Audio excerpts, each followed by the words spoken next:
ಎಲ್ಲರಿಗೂ ನಮಸ್ಕಾರ. Welcome back to my new vlog. ಎಲ್ಲರೂ ಹೇಗಿದ್ದೀರಾ? ಎಲ್ಲರೂ ಚೆನ್ನಾಗಿದ್ದೀರಾ ಅಂದ್ಕೊಳ್ತೀನಿ.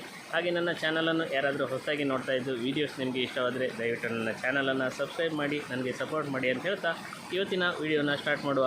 Let's go. ಹಾಗೆ ನೋಡಿ, ಇವತ್ತಿಗೆ ಗದ್ದೆ ನಾಟಿ ಮಾಡಿ 10 ಡೇಸ್ ಆಗ್ತಾ ಬಂತು. ನಾಟಿ ಮಾಡಿದಾಗಿಂದ ಇವತ್ತಿನ ತನಕನೂ ಮಳೆ ಅಂತೇಳಿದರೆ ತುಂಬ ಮಳೆ. ಆದರೂ ಪರವಾಗಿಲ್ಲ, ಎಲ್ಲ ಜೀವಾಗಿ ಮೇಲೆ ಬಂದಿದ್ದಾವೆ, ಕೊಳೆತೋಗಲಿಲ್ಲ ಜಾಸ್ತಿ, ನೀರು ಜಾಸ್ತಿಯಾಗಿ. ಈಗ ನಾವು ನಟ್ಟಿದ್ದು ಎರಡು ಅಥವಾ 3ನೇ ಸಸಿಯನ್ನು ನಟ್ಟಿರುವಂಥದ್ದು. ಈಗ ನೋಡಿ, ಕೆಲವರಲ್ಲಿ ಅದು ಒಡೆದು ಜಾಸ್ತಿ ಬಂದಿದೆ, ಎಲ್ಲ ಹಸಿರಾಗಿ ಮೇಲೆ ಬಂದಿದೆ, ತೊಂದರೆ ಇಲ್ಲ, ಕೊಳೆತೋಗಲಿಲ್ಲ ಯಾವುದು ಕೂಡ. ಈಗ ಒಂದೊಂದು ಕಡೆ ಎಲ್ಲಿ ಆದರೂ ನೋಡಿ, ಈ ಥರ ನೀರು ನಿಂತಲ್ಲಿ ಸ್ವಲ್ಪ ಕೊಳೆತೋಗಿದೆ. ತುಂಬ ನೀರು ಫುಲ್ಲಾಗಿರ್ತದಲ್ಲ, ಈ ಥರ ಇರುವಲ್ಲಿ ಸ್ವಲ್ಪ ಒಂದೆರಡು ಕೊಳೆತೋಗಿದೆ. ತೊಂದರೆ ಇಲ್ಲ, ಇದು ಬರ್ತದೆ ಇನ್ನು ಮೇಲೆ. ಮತ್ತು ನೋಡಿ, ಇನ್ನೊಂದು 3-4 ದಿನ ಆಗುವಾಗ ಈ ಥರ ಮಧ್ಯದಲ್ಲಿ ಕೆಲವೊಂದು ಕಳೆ ಮೇಲೆ ಬಂದಿರ್ತದೆ. ಇದನ್ನೆಲ್ಲ ಒಮ್ಮೆ ನಾವು ಫುಲ್ಲು ಗದ್ದೆ ತಿರುಗಾಡಿ ತೆಗಿಬೇಕಾಗ್ತದೆ. ಇಲ್ಲ ಅಂತ ಹೇಳಿದರೆ ಕಳೆಯಿಂದ ತುಂಬ ಚೆನ್ನಾಗಿ ಬರೋದಿಲ್ಲ ಭತ್ತ ಕೃಷಿ, ಯಾಕೆ ಕಳೆ ತುಂಬಿಕೊಂಡು ಹೋಗಿರ್ತದೆ. ಹಾಗೆ ಇದನ್ನೆಲ್ಲ ಒಮ್ಮೊಮ್ಮೆ ನಾವು ಫುಲ್ಲು ಗದ್ದೆ ಒಮ್ಮೆ ಸುತ್ತಾಡಿ ಎಲ್ಲಿ ಕಳೆ ಇದೆ ಅದನ್ನು ನಾವು ಕಿತ್ತು ತೆಗೆದು ಬಿಸಾಡಬೇಕಾಗ್ತದೆ. ನೋಡುವಾಗ ನಮಗೆ ತುಂಬ ಏನೂ ಇಲ್ಲ ಅನ್ನಿಸ್ತದೆ. ಇನ್ನು 1 ವಾರ ಹೋಗಬೇಕು. 1 ವಾರ ಆಗುವಾಗ ನಮಗೆ ಇದರ ಸಂಪೂರ್ಣ ಚಿತ್ರಣ ಗೊತ್ತಾಗ್ತದೆ, ಎಷ್ಟು ಬರ್ತದೆ. ತುಂಬ ಚೆಂದ ಹಸಿರಾಗಿ ಕಾಣ್ತದೆ.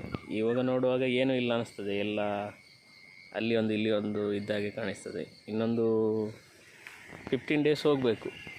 10-15 ಡೇಸ್ ಹೋಗುವಾಗ ತುಂಬ ಚೆಂದ ಕಾಣ್ತದೆ. ಇನ್ನು ಫುಲ್ಲು ಹಸಿರಾಗಿ ಮೇಲೆ ಬಂದಿರ್ತದೆ.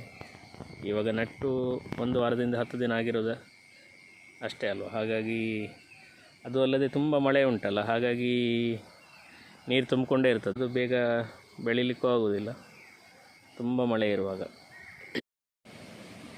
ಹಾಗೆ ನೋಡಿ, ಇಲ್ಲಿ ಸ್ವಲ್ಪ ನೀರು ಇದು ಗದ್ದೆಯಲ್ಲಿ ತಗ್ಗು ಇರುವಂಥದ್ದು ಅಂತೇಳಿದರೆ ಆ ಕಡೆ ಸ್ವಲ್ಪ ಅಪ್ ಇದೆ, ಹಾಗೆ ಅಲ್ಲಿ ಜಾಸ್ತಿ ನೀರು ನಿಲ್ಲೋದಿಲ್ಲ. ಇಲ್ಲಿ ಸ್ವಲ್ಪ ನೀರು ತುಂಬಿಕೊಂಡಿರ್ತದೆ, ಗದ್ದೆ ಸ್ವಲ್ಪ ಲೆವೆಲ್ ಇಲ್ಲಲ್ಲ, ಹಾಗಾಗಿ ಇಲ್ಲಿ ನೀರು ತುಂಬಿಕೊಂಡು ಸ್ವಲ್ಪ ಮಳೆ ಜಾಸ್ತಿ ಇರೋದ್ರಿಂದ ಈ ಥರ ಕೊಳೆತು ಹೋಗಿದೆ.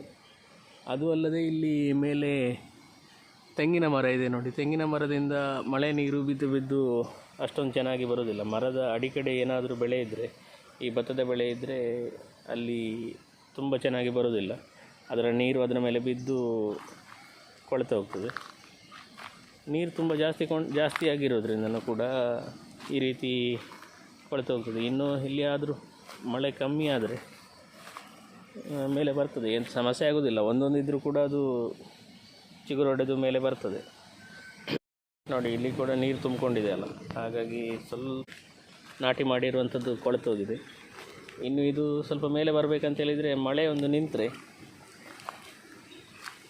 ಬೇಗ ಮೇಲೆ ಬರ್ತದೆ, ಚಿಗುರು ಹೊಡೆಯುತ್ತದೆ. 1-2 ದಿನದಲ್ಲಿ ಅದು ಚಿಗುರು ಹೊಡೆದ ಮೇಲೆ ಬರ್ತದೆ. ಇಲ್ಲ ಅಂತೇಳಿದರೆ ಸ್ವಲ್ಪ ಕಷ್ಟ, ಅಲ್ಲಿ ಒಂದು ಇಲ್ಲಿ ಒಂದು ಬರ್ಬೋದು. ಇದೊಂದು ಸ್ವಲ್ಪ ಜಾಗ ತುಂಬ ತೆಳುವಾಗಿ ಮೇಲೆ ಬರ್ಬೋದು, ಏನು ಮಾಡಲಿಕ್ಕಾಗೋದಿಲ್ಲ. ಮಳೆ ಇರೋದ್ರಿಂದ ಕಷ್ಟನೇ. ಮತ್ತು ಇದು ನೋಡಿ, ಕೊಳೆತ ಸ್ವಲ್ಪ ಜೀವ ಇದ್ದರೂ ಕೂಡ ಮಳೆ ಕಡಿಮೆ ಆದರೆ 1-2 ದಿನದಲ್ಲಿ ಅದು ಚಿಗುರೊಡೆದ ಮೇಲೆ ಬರ್ತದೆ. ಅಂಥ ದೊಡ್ಡ ಸಮಸ್ಯೆ ಆಗೋದಿಲ್ಲ ಭತ್ತ ಕೃಷಿಯಲ್ಲಿ.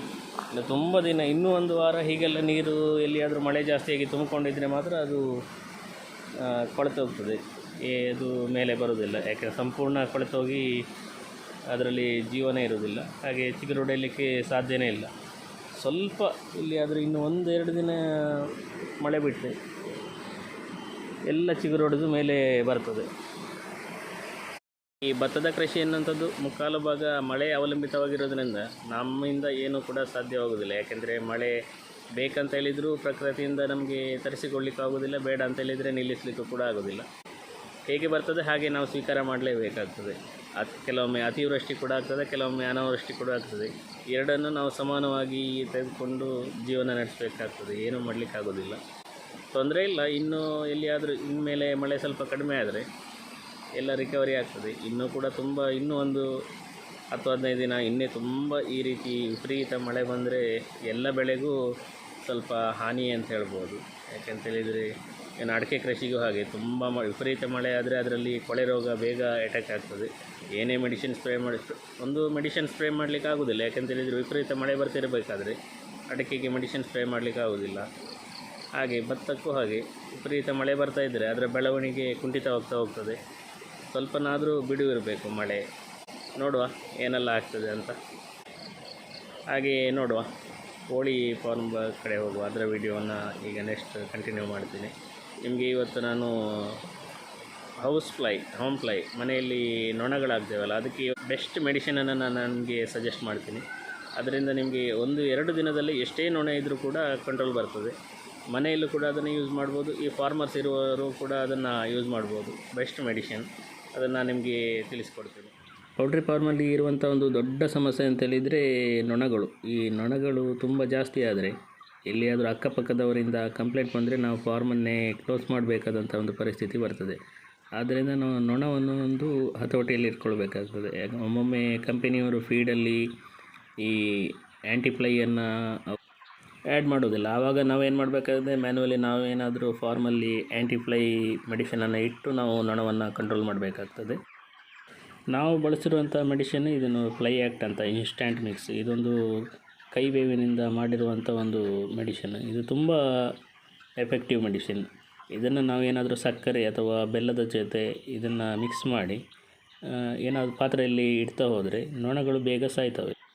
ಇದನ್ನು ಹೇಗೆ ಯೂಸ್ ಮಾಡೋದು ಅಂತೇಳಿದರೆ, ಒಂದು 1/4 kg ಬೆಲ್ಲ ಅಥವಾ 1/4 kg ಸಕ್ಕರೆ ಇವೆರಡನ್ನು ತಗೊಂಡು ಒಂದು ಅರ್ಧ ಲೀಟ್ರ್ ನೀರು ಹಾಕಿ ಅದನ್ನು ಫುಲ್ಲು ಬೆಲ್ಲ ಅಥವಾ ಸಕ್ಕರೆ ಇವೆರಡನ್ನು ಕರಗಿಸಿ ನೀರು ಮಾಡಿಕೊಳ್ಬೇಕು.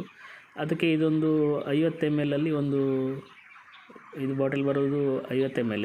ಇದರಲ್ಲಿ ನಾವು ಒಂದು 10 ml ಅಷ್ಟು ಅದಕ್ಕೆ ಸೇರಿಸಿ ಮಿಕ್ಸ್ ಮಾಡಿ ಈ ಅರ್ಧ ಲೀಟ್ರ್ ನೀರಿನ ಬೆಲ್ಲ ಅಥವಾ ಸಕ್ಕರೆಯ ಪಾನಕದ ನೀರನ್ನು ಬೇರೆ ಬೇರೆ ಕಡೆ ಸಣ್ಣ ಸಣ್ಣ ಪಾತ್ರದಲ್ಲಿ ಇಡ್ತಾ ಹೋದರೆ ನೊಣಗಳು ಇಮಿಡಿಯೇಟ್ ಅದನ್ನು ಕುಡಿದು ಬೇಗ ಸತ್ತೋಗ್ತವೆ. ಒಂದು 2 ಡೇಸಲ್ಲಿ ಎಷ್ಟೇ ನೊಣ ಇದ್ದರೂ ಕೂಡ ಅದು ನಮಗೆ ಕಂಟ್ರೋಲಲ್ಲಿ ಬರ್ತದೆ.